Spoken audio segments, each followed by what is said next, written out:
Hey, good afternoon, everybody. Uneducated Economist here. So I was just reading this article talking about the Federal Reserve statement that they're going to be making tomorrow on Wednesday and how they can't be too optimistic because if they're too optimistic, this could freak the markets out. And I think to myself, this is something that we have talked about many times in the past, and I just laugh every time I think about this because good news is bad and bad news is good. See, like if the economy was heading downward, they're like, oh man, things are getting really bad. We may have to beef up our quantitative easing programs.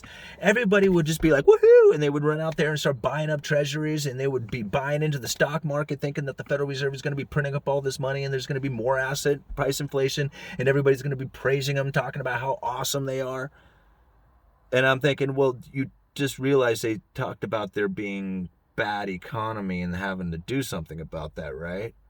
Because now when they put out a good statement, like a positive statement about the economy, the markets are like, oh man, this is the worst news ever.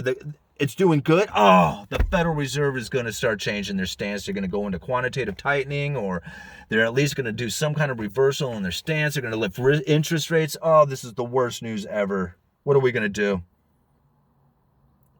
Does that make sense? I mean, does that make sense at all? When good news is bad and bad news is good? I mean, this is something we have talked about several times on this channel. And it's kind of hard to understand that, to think that the economy is doing good and that is bad for the markets. But then when you think about it in a little bit different stance, think about it like drugs. Because that's the way that I have always related the market behavior and the behavior of people, is that you can relate it down to debt and drugs, because it's also almost the same thing when it comes to people's behavior. See, they're going to freak out if you take away their drugs. Take away an addict's alcohol, coke, whatever they got, whatever it is that they are addicted to, and you tell them all of a sudden, bam, you can't have this anymore, they will do anything for it. They will lie, cheat, steal, whatever it takes.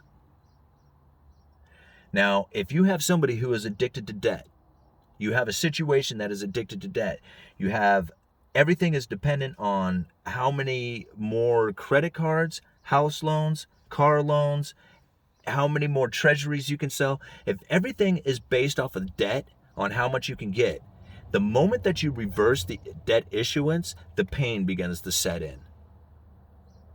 See, if you issue out debt, everybody feels great and happy, right? You get all to buy new cars and get to go out and spend all this money, right? You get to spend it all out there in the economy and you get real high off of it. You feel awesome. But the moment that you say, okay, I'm sorry, you can't have any more debt and you have to actually pay for it, the hangover, it's too much. Nobody wants to deal with it. They just want more debt. They want more drugs to just keep dealing with this. And to keep taking it is deterioration of your life and everything else that goes with it. And same thing with debt. The more you take on, the more pain that is going to come when it comes time to pay that off. See, I look at that article and it's just so frustrating to think that the Federal Reserve putting out a positive statement will be bad for the markets. I mean, if the Federal Reserve, you think about this, if the Federal Reserve is ultimately got the economy, they have control of the economy by their credible threats, by their statement alone, then anything that they say that is positive news will be bad for the markets.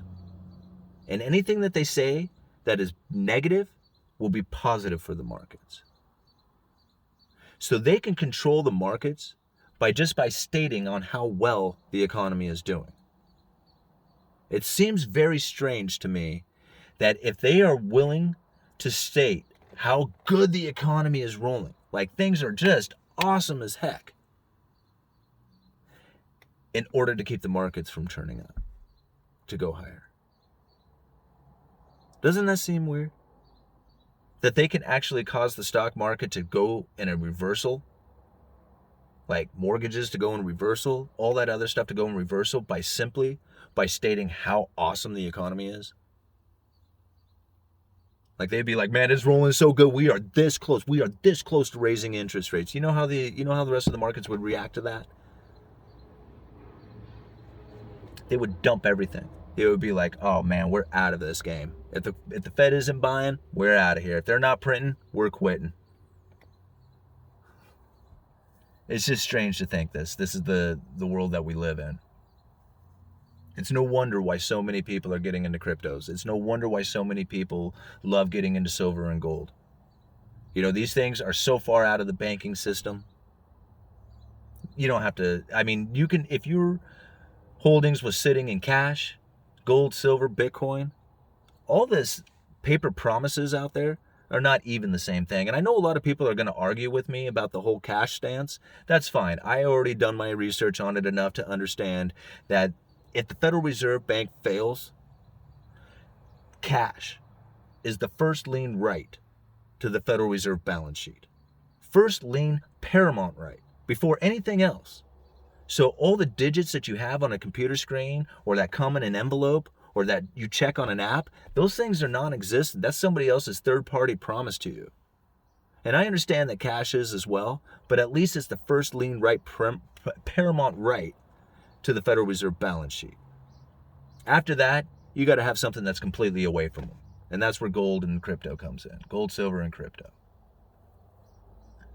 It just drives me nuts to think this. The Federal Reserve cannot put out a positive statement in fear that they will have a market downturn from the reaction from their credible threat.